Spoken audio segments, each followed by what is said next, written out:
నిన్న మొన్న నిన్న మొన్న రాటు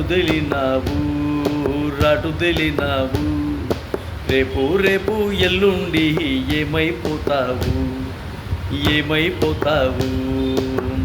సమాజం కనుమేలుకొని ఉందిరో తమ్ముడు, సమాజం కనుమేలుకొని ఉందిరో, నువ్వు చిత్తుగా ఓడిపోతావు.